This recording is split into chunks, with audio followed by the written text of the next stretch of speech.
عائشہ خان نے پوچھا کہ کیا مراقبے کے تھرو ہم اپنے اسپرٹس کے ساتھ جو گزر گئے لوگ یا ان نون لوگ ایون ان کے ساتھ کیا ہم انٹریکٹ کر سکتے ہیں؟ اور اولیاء اللہ سے اگر آپ نے رابطہ کرنا ہے تو اولیاء اللہ آپ سے خود رابطہ کریں گے. آپ اپنی وانٹ اپنی طلب تو دکھائیں ان کو.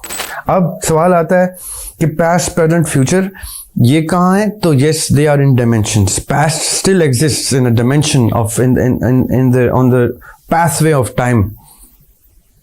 اگر میں وقت میں ٹریول کروں تو میں پاس میں جا کے وہ سب کچھ دیکھ سکوں گا جو چیز میں دیکھ چکا ہوں پہلے, اور میں اس سے بھی پیچھے جاؤں گا, اپنی پیدائش سے بھی پیچھے چلا جاتا ہوں پاس میں جا کے, تو میں وہ مناظر بھی دیکھ لوں گا جو میری پیدائش سے پہلے ہو چکے ہیں. Past exist, present exist and future exist, but where is not the question, when is the question. In time. جنت کہاں ہے, جنت کب ہے از دا رائٹ کوشچن. دوزخ کب ہے از دا رائٹ کوشچن. بیچ میں یہ کوشچن بھی آیا کہ اچھا فنا اور بقا میں آپ کو بتا دوں, فنا صرف آپ کے جسم کو ہے, فنا آپ کا جسم ہوتا ہے, روح آپ کی پرواز کر جاتی ہے. اب وہ برزخ میں جاتی ہے یا یعنی برزخ کے تھرو وہ کہاں کہاں جاتی ہے وہ ہم گفتگو ساتھ ساتھ کرتے رہیں گے. بقا کیا ہوگی کہ وہ ارواح جیسے ایکسہیل ہوئی ویسے وہ انہیل ہو کے واپس چلی جائیں, وہ اس قابل ہوں. سورہ واقعہ میں اللہ تعالیٰ کہتے ہیں کہ ایک ہیں دائیں ہاتھ والے لوگ اور ایک ہیں بائیں ہاتھ والے لوگ. دائیں ہاتھ والے لوگ وہ ہیں جو جنت میں جائیں گے اور بائیں ہاتھ والے لوگ وہ ہیں جو دوزخ میں جائیں گے. اور ایک ہیں تیسرے لوگ, درمیان کے لوگ جو جاتے ہی جائیں گے, جس کو قرآن پاک میں مقربین کا جن کو درجہ دیا گیا ہے. اور اس مقربین ورڈ پہ بہت بحث ہے, بہت ڈسکشن ہے. اس کی ڈسکرپشن مختلف علماء کے مطابق تفاسیر میں ڈفرینٹ کی گئی ہے, لیکن میں آپ کو فلسافیکلی بتا دیتا ہوں کہ مقربین وہ ہیں جو لوٹا گئے, جو ان ہیل میں واپس گھر چلے گئے. باقی جس کو جنت چاہیے اللہ تعالیٰ اس کو جنت دے دے گا, جس نے دوزخ ڈیزرو کیا اللہ تعالیٰ اس کو دوزخ دے گا. یہ تیسرے کون ہیں جو جاتے ہی جائیں گے؟ یہ ایک بہت امپورٹنٹ کوشچن ہے. یہ ہے جو ہبا کے کوشچن کا آنسر ہے. یہ ہیں جو بقا پا گئے, یہ ہیں جو فنا فی اللہ ہو گئے.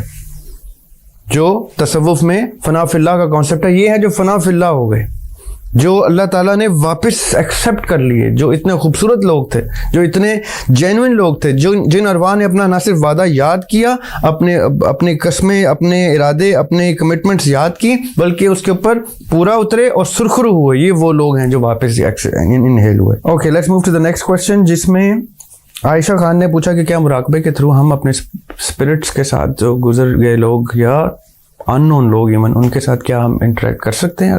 پھر انہوں نے ایک کوشچن دوسرا بھی پوچھا جو دونوں کو میں مکس کر کے جواب دوں گا کہ اگر اولیاء اللہ تعالیٰ کے حکم سے, اللہ تعالیٰ کی مرضی سے کسی ٹاسک کے اوپر اپنی زندگیوں کے فزیکل ڈپارچر کے باوجود ایگزسٹ کرتے ہیں, تو کیا ان کے مزاروں پہ جا کے ہم ان سے گفتگو کر سکتے ہیں؟ کیا یہ شرک ہوگا, نہیں ہوگا, اور دیس سورٹ تھنگس. اور کیا مراقبے کے تھرو ہم اسپرٹ سے انٹریکٹ کر سکتے ہیں؟ بیچ میں اگر آپ کو if you see spot my cat, so please ignore that. اچھا تو جی, تو کوشچن کا جواب یہ ہے کہ مراقبہ ہو, چلا ہو, میڈیٹیشن ہو, نماز ہو, یہ 20 طریقے ہیں کہ جس میں آپ اپنے ایک اسپرچل ریلم میں انٹری لیتے ہیں, the dimension where you can practically defy time and the physical laws that you know of, that we all are familiar with. اب کسی کے لیے کیا چیز کام کرتی ہے؟ بدھسٹ مراقبہ سورٹ آف تھنگ میں جاتے ہیں اپنے اسٹائل کے, اور ہمارے مسلمان لوگ جو ہیں وہ مختلف طریقوں سے کرتے ہیں. کوئی ورد کرتا ہے, کوئی کیسے کرتا ہے, لیکن آقا علیہ الصلوۃ والسلام کی حدیث ہے کہ مولا علی نے کہا تھا کہ جب میرا دل کرتا ہے میں اللہ تعالیٰ سے گفتگو کروں تو میں نماز پڑھتا ہوں, اور نماز ویسے بھی مومن کی معراج ہے. اب یہ کہنے میں کتنا سمپل تھا, نماز مومن کی معراج ہے, یا مولا علی نے کہا کہ میں جب دل کرتا ہے میں اللہ تعالیٰ سے گفتگو کروں تو میں نماز پڑھتا ہوں. اس کی گریوٹی تک اگر آپ پہنچ جائیں تو آپ کو کسی مراقبے, کسی چلے, کسی میڈیٹیشن, کسی ورد یا اس میں کمپلیکیٹڈ, وہ سب رستے درست ہیں, اس میں کمپلیکیشن میں پڑھنے کی ضرورت نہیں ہوگی. آپ کی نماز جس دن آپ کی پرواز کا وسیلہ بن جائے گی, کا پروسیس بن جائے گی, اس دن آپ دن میں 5 دفعہ ایسی جگہ پہ جا سکتے ہیں کہ جہاں آپ کا دل کرے, جو آپ کا تصور کرے.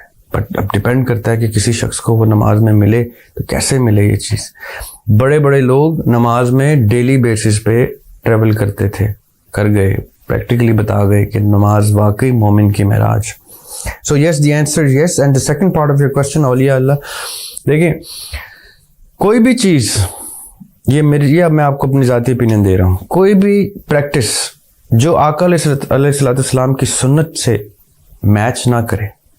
اگر آپ نے کہیں نہیں پڑھا سیرت طیبہ صلی اللہ علیہ وسلم میں کہ آقا علیہ السلام کسی مزار پہ جاتے تھے اور وہاں جا کے کوئی دعائیں مانگتے تھے, یا چلیں آقا علیہ السلام سے تھوڑا سا ایک ڈگری نیچے آ جائیں, مولا علی کہیں جاتے تھے, خلفاء کسی مزار پہ جاتے تھے, آقا کے ہی روزے پہ آ جاتے تھے اور وہاں جا کے کوئی دعائیں مانگتے تھے. جہاں آپ کو سنت کے کسی بھی, سیرت طیبہ کے کسی بھی ایسپیکٹ سے کوئی چیز کانٹرڈکٹ کرتی نظر آئے, کلیش کرتی نظر آئے, یا آن دا اسکیری سائڈ نظر آئے کہ کہیں یہ صحیح یا غلط نہ ہو جائے, تو رسک لینے کی گنجائش مت رکھیں. Always go for the safer bet. Follow the سیرت آف دا پروفیٹ صلی اللہ علیہ وسلم, فالو ہز اسوا, follow Maula Ali and the greats of that time. دیکھیں آپ کے پاس ساری پروفائلنگ موجود ہے, آپ کے پاس خلفائے راشدین کے پریکٹس موجود ہے. آپ کو پتہ ہے کہ حضرت ابوبکر صدیق رضی اللہ عنہ کیا کرتے تھے اپنی زندگی میں, حضرت عمر رضی اللہ عنہ کیا کرتے تھے, حضرت عثمان رضی اللہ عنہ کیا کرتے تھے, مولا علی کیا کرتے تھے, اور ہمارے آف کورس 5ویں خلیفہ حضرت امام حسن علیہ السلام کیا کرتے تھے. انہی خلفاء کے اوپر بیس کر لیں آپ کہ ان کی سنت کیا تھی, ان کا طریقہ کیا تھا, کیونکہ ان کے طریقت آقا کی سنت اور سیرت کے اوپر بیس کرتی تھی. اور کہیں آپ کو لگے کہ دنیا میں کوئی شخص آپ فالو کرتے ہیں, چاہے وہ سینٹ ہے, چاہے وہ اچھا آدمی ہے, کوئی بزرگ ہے, کوئی پیر ہے, کوئی فقیر ہے, جہاں آپ کو لگے کہ وہ اپنے رزق پہ تو بہت سی ایسی ایکٹیویٹیز کر رہے ہیں جن ایکٹیویٹیز پہ اللہ ان کو عزت بھی دے رہا ہے, اللہ تعالیٰ ان کو مقام بھی دے رہا ہے, درجات بھی دے رہا ہے, لیکن آپ کا وہ رستہ چوز کرنے میں کہیں آپ سنت اور سیرت سے ڈیویٹ ہوتے ہوئے کہیں گم نہ ہو جائیں. پلیز میری یہ بات غور سے سنیے گا. بہت سے لوگ ہیں جو رسکس لیتے ہیں کہ ہم اس ایسے رستے پہ چلیں کہ اللہ تعالیٰ کو خوش کرنے کے لیے کچھ بھی کر جاتے ہیں, وہ دنیا سے کنارہ ہو جاتے ہیں. لیکن یہ ایکٹیویٹیز ان کو سوٹ کرتی ہیں, یا وہ لوگ کر سکتے ہیں جو اتنی سکت رکھتے ہیں کہ وہ سیرت, سنت, شریعت, طریقت اس کو ساتھ لے کے چلیں. ایسا رسک مت لیجیے گا کبھی بھی زندگی میں. یہ میرا آپ کو ذاتی برادرانہ مشورہ ہے, اس کو پلیز سمجھیے گا. میں نے ایسے لوگ دیکھے ہیں جو دونوں کو ساتھ لے کے چلتے ہیں. وہ اسوہ حسنہ سے زندگی شروع کرتے ہیں, اسوہ حسنہ پہ ختم کرتے ہیں. وہ ان کی پریکٹس ہوتی ہے سنت اور سیرت نبی صلی اللہ علیہ وسلم پہ, اور وہ ساتھ ساتھ اللہ تعالیٰ سے رجوع کرنے کے کوئی بہت ڈفرینٹ سے طریقے بھی کرتے ہیں, اور اللہ تعالیٰ ان کو عزت بھی دیتے ہیں. وہ آپ کو ڈیلی لائف میں بھی ملیں گے ایسے لوگ. لیکن آپ اپنے آپ کو رسک فری رکھیں, اور دوسری چیز کوئی ایسی چیز مت کریں کہ آپ کی دیکھا دیکھی کوئی اور کر کے اس کو کچھ کا کچھ بنا دے. جیسے آج کل آپ مزاروں پہ جائیں تو اتنی بڑی بڑی ہستیوں کے مزار ہیں, اتنے خوبصورت لوگوں کے مزار ہیں, انہوں نے اپنی زندگیاں وقف کر دی اللہ تعالیٰ کے لیے, اللہ تعالیٰ کے نبی پاک صلی اللہ علیہ وسلم کے لیے, ان کی سیرت کے لیے, ان کی دین کی تبلیغ کے لیے. لیکن ان کے مزاروں کے اوپر ٹوٹلی اپوزٹ کام ہو رہا ہے. وہ کام کسی بھی, جو آپ میجورٹی کو کرتے دیکھیں گے, وہ کام کسی بھی صورت میں جائز نہیں, درست نہیں. اولیاء اللہ سے اگر آپ نے رابطہ کرنا ہے تو اولیاء اللہ آپ سے خود رابطہ کریں گے. آپ اپنی وانٹ, اپنی طلب تو دکھائیں ان کو, آپ ان کو ڈھونڈیں, ان کو پانے کے لیے ان کے مزار پہ جانا ضروری نہیں ہے. ہاں, آپ ان کے مزار پہ جا کے ان کے لیے دعا کریں, ان کے درجات بلند کرنے کے لیے دعا کریں. آپ ان کے مزار پہ جا کے دیکھیں, غریب لوگ ہیں, نیڈی لوگ ہیں, کچھ ایسے ضرورت مند لوگ ہیں, ان کو جا کے, کیونکہ وہ ایک جگہ اکٹھے ہوتے ہیں تو آپ کو مل جائیں گے, تو وہاں ان کو کھانا دیں, ان کو کپڑے دیں, ان کی مدد کریں. آپ مددگار ثابت ہوں اولیاء کے لیے بھی. کیسے کہ ان کے گھر پہ ان کے مزار پہ کچھ لوگ آئے ہوئے ہیں اور وہ بیچارے ضرورت مند ہیں, ان کی ضرورت آپ پوری کریں. یہ اولیاء کا مقصد تھا کہ وہ جائیں بھی تو ان کے مزار پہ آ کے لوگ غریبوں کو اور مسکینوں کی مدد کریں گے. یہ نہیں کہ الٹا آپ آ کے ان سے مانگنا شروع کر دیں گے. آپ ان کو دیں, تحفہ دیں کہ ہم آئے ہیں آپ کے مزار پہ اور اتنے لوگ ہم دیکھ رہے ہیں ضرورت مند ہیں, کیا پتہ وہ جو کچھ مانگنے آئے ہوئے وہ آپ کے پاس ہو. Everything that we look for is distributed among us. ہم سیلفش اتنے ہیں کہ اپنی ضرورت لے کے وہاں جاتے ہیں. آپ لوگوں کی ضرورت پوری کرنی شروع کریں, اللہ تعالیٰ آپ کی وجہ ضرورت پوری کر دیں گے. اور اگر آپ کو بہت طلب ہے ان سے ملنے کی, تو جب آپ ان کے مزار پہ جا کے لوگوں کی مدد کریں گے, ان کو امپریس کریں گے, تو کیا پتہ وہ آپ کے گھر ملنے آپ کو آ جائیں.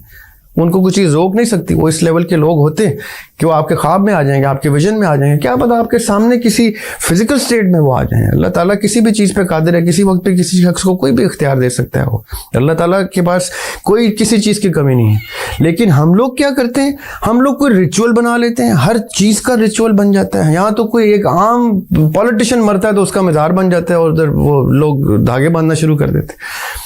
Do not do anything that does not match the practice of the Prophet and his companions. Please, کبھی بھی وہ مت کیجیے.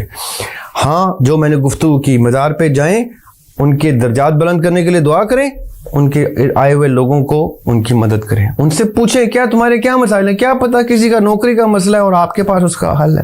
کیا پتہ کسی کے پاس کھانے کو نہیں ہے اور آپ دے سکتے ہیں. کیا پتہ کسی کا کوئی اور میڈیکل مسئلہ ہے اور آپ کے پاس ڈاکٹر ہے, آپ کے فیملی ڈاکٹر ہے, آپ خود ڈاکٹر ہیں. آپ کہ یار تم یہ ڈھونڈ رہے ہو ادھر, یہ تو میرے شاید اسی لیے میں یہاں آیا ہوں تاکہ تم لوگوں کی مدد کروں. اگر یہ سب لوگ وہاں جا کے کبھی اپنی سیلفشنس سے نکل کے ان لوگوں کے مسائل سننا شروع ہو جائے نا, اگر 150 لوگ بھی, تو آئی ٹیل یو کہ اس مزار کا مقصد پورا ہو جائے کہ واقعی وہاں ضرورت پوری ہوتی ہے. تب وہ اولیاء اللہ جو ہیں, تب وہ بزرگ جو ہیں آپ کو پسند بھی کریں گے. اللہ تعالیٰ بھی آپ کو پسند کریں گے, یار یہ اس مقصد سے جاتا ہے, یہ لوگوں کی مدد کرنے جاتا ہے, تو اس کو میں اتنا دوں کہ جو یہ چاہ رہا تھا وہ تو اس کو رستے میں مل جائے گا, اس سے زیادہ میں دے دوں گا تاکہ لوگوں کو بڑھنا شروع کرے. کبھی آپ لاجیکل ہو کے مذہب کو دیکھیں تو یہ مذہب بڑا خوبصورت ہے, اس کی طریقت خوبصورت ہے, ہر طرح کی طریقت خوبصورت ہے جو کسی بزرگ نے یا بڑے نے کی ہے. لیکن ہم لوگوں نے کوئی نیا ریچول بنا لیا. ہم لوگ سمجھتے ہیں کہ ہم مزار پہ جائیں گے تو ہمیں ملے گا. ہم لوگ سمجھتے ہیں کہ وہ ہم نے پیر کو دعا کی تو اس کو وہ ہے تو نہیں, ان کی مزار پہ دعا کی پوری ہوگی. یہ ایسا نہیں ہے. اللہ تعالیٰ نے آپ کو وہ چیز دینی ہی دینی ہے جو آپ کے مقدر میں ہے, اور اللہ تعالیٰ نے آپ کو وہ چیز نہیں دینی, چاہے آپ کسی بھی در پہ جا کے اپنے ماتھا رگڑیں. Know this, and if you want to do business with the Lord, اگر آپ اللہ تعالیٰ کے ساتھ تجارت کرتے ہیں تو میں آپ کو گارنٹی دیتا ہوں آپ کو ملے گا. اور وہ تجارت کیا ہے کہ آپ اللہ تعالیٰ کے لوگوں کی مسائل حل کرنا شروع کریں. وہاں جا کے نہیں کرتے, کہیں اور کریں. لوگوں کے مسائل حل کریں, اللہ تعالیٰ آپ کے مسائل حل کریں گے. یہ تجارت ہے, خوبصورت تجارت. یہ کریں اور impress your بزرگ, the بزرگ that you want to meet, and he will definitely meet you, and he will say the same things when he meets you. He will say Zaryab was right. This is what you should have done. This is what everybody should have done. اگر میرے مزار کی رونق بڑھانی ہے تو اس طرح بڑھاؤ کہ وہاں پہ جتنے ضرورت مند ہیں اپنے کارڈ لے کے, پلے کارڈ لے کے کھڑے ہو جاؤ کہ میں یہ کچھ کر سکتا ہوں. جب سب لوگ کھڑے ہو جائیں گے یہ کچھ کر کے تو پتہ چلے گا ساری ضرورتوں کے حل تو وہیں پہ موجود ہیں. But we don't do that کیونکہ ہم اتنے سیلف سینٹرڈ اور سیلفش ہیں. Anyway, so yes, you can meet awliya and shuhada, but you have to show the want and the right mechanism to meet him.